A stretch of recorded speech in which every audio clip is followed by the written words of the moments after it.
मराठा समाजानंतर राज्यात आता ओबीसींसाठी स्वतंत्र मंत्रिमंडळ उपसमिती गठीत करण्यात आली आहे। या उपसमितीच्या अध्यक्षपदाची जबाबदारी चंद्रशेखर बावनकुळेंकडे असणार आहे अशी माहिती सूत्रांकडून मिळाली आहे। त्यामुळे ओबीसींसाठीच्या मंत्रिमंडळ उपसमिती अध्यक्षपदाच्या जबाबदारीपासून भुजबळांना डावलल्याची चर्चा सुरू आहे।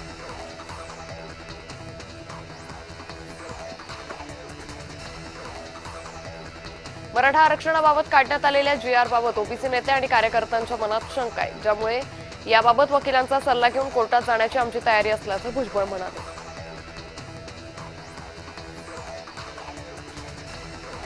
सरकारनं काढलेले जीआर हे फक्त इतिहास सांगणारे कागद असून यात नवीन काहीच नाही अशी प्रतिक्रिया देत विनोद पाटील यांनी सरकारवर टीका केली आहे। ज्यांच्याकडे नोंदी आहेत त्यांनाच कुणबी प्रमाणपत्र मिळणार, यात वेगळं काय असा सवालही त्यांनी केला आहे।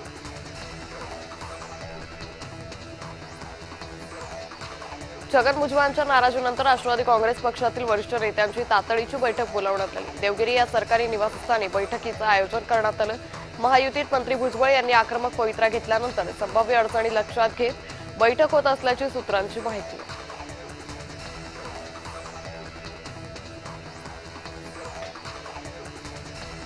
मंत्री छगन भुजबळांनी मंत्रिमंडळ बैठकीवर बहिष्कार टाकलाय। कॅबिनेट बैठकीपासून भुजबळ दूर राहिले।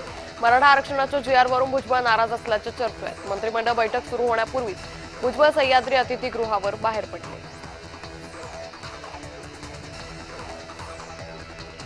राज्य सरकारच्या निर्णयामुळे नाराज असल्यानं भुजबळ मंत्रिमंडळ बैठकीपासून दूर झाल्याच्या चर्चांना उधाण आलं। यावर मंत्री छगन भुजबळ नाराज नाहीत असं स्पष्टीकरण मंत्री गुलाबराव पाटलांनी दिलं।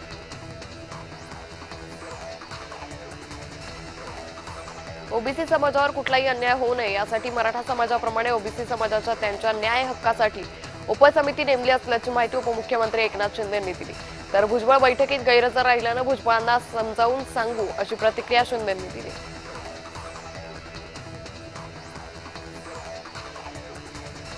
छगन भुजबळ बैठकीला गेले नाहीत म्हणजे हा जीआर पक्का आहे असं जरांगेंनी म्हटलंय। मंगळवारी मुंबईत 150 अभ्यासक, हायकोर्टाचे 50 वकील होते ज्यांनी सांगितलं की जीआर ओके, पण काही अभ्यासकांना पोटात दुखू लागलंय अशी टीकाही त्यांनी केली।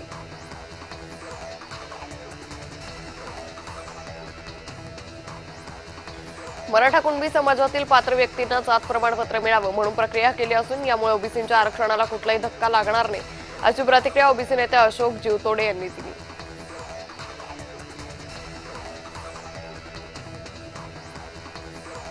न्यायाचं दुसरं नाव देवेंद्र फडणवीस अशा शब्दात महाराष्ट्र अल्पसंख्याक आयोगाचे अध्यक्ष प्यारेखान यांनी मराठा समाजाला दिलेल्या आरक्षणावर प्रतिक्रिया दिली।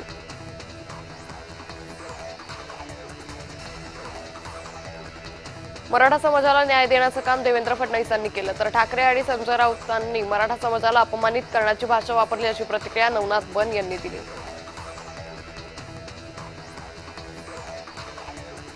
मराठा आंदोलकांसाठी महाराष्ट्रातून लाखो भाकऱ्या, चटणी आणि ठेचा वाशी येथील सिडको एक्झिबिशन इथे पाठवण्यात आला होता।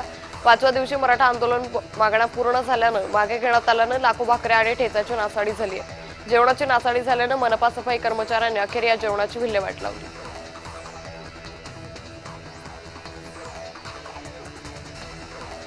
मराठा समाजाला आरक्षण मिळालं पाहिजे, ओबीसी आरक्षणाला धक्का न लागता ही पक्षाची भूमिका आहे असं सुनील तटकरे यांनी म्हटलंय। ओबीसी आरक्षणाला धक्का लागतोय की नाही यावर अभ्यास करावा लागेल, 1-2 दिवसात स्पष्टता येईल असंही ते म्हणाले।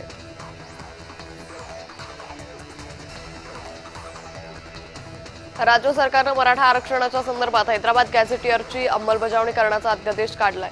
यानंतर ओबीसी बांधव आक्रमक झाले। राज्य सरकारनं काढलेल्या मराठा आरक्षणाच्या जीआरची ओबीसी बांधवांनी होळी केली।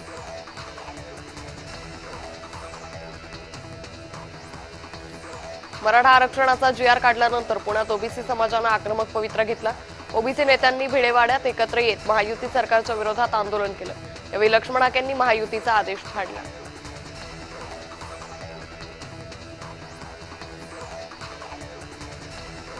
नागपूरमध्ये राष्ट्रीय ओबीसी महासंघाचं साखळी उपोषण अजूनही सुरूच आहे। 14 मागण्यांमधून एक मागणी पूर्ण झाली, मात्र 13 मागण्या अजूनही प्रलंबित असल्याचं ओबीसींकडून सांगण्यात येते। राज्य शासनानं मराठा आरक्षणाचा जीआर दिल्यानंतर ओबीसी नेत्यांमध्ये नाराजी पाहायला मिळते।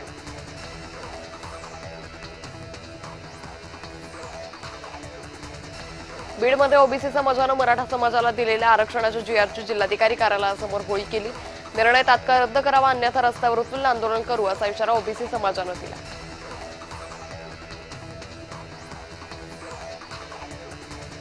मनसे अध्यक्ष राज ठाकरे यांनी वर्षा बंगल्यावर जात मुख्यमंत्री फडणवीसांच्या बाप्पाचं दर्शन घेतलं.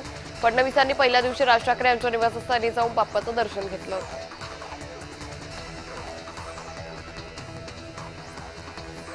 लंडनमध्ये मराठी भवन इमारत उभारणार असल्याची माहिती मंत्री उदय सामंतांनी दिली. तर महात्मा गांधींचे स्वीय सहाय्यक NC केळकर यांनी लंडनमध्ये महाराष्ट्र मंडळ स्थापन केलं होतं. याच इमारतीचा लिलाव महाराष्ट्र सरकारनं जिंकला असून राज्य सरकार या ठिकाणी जगातील मराठी भाषिकांचं केंद्र उभारणार आहे.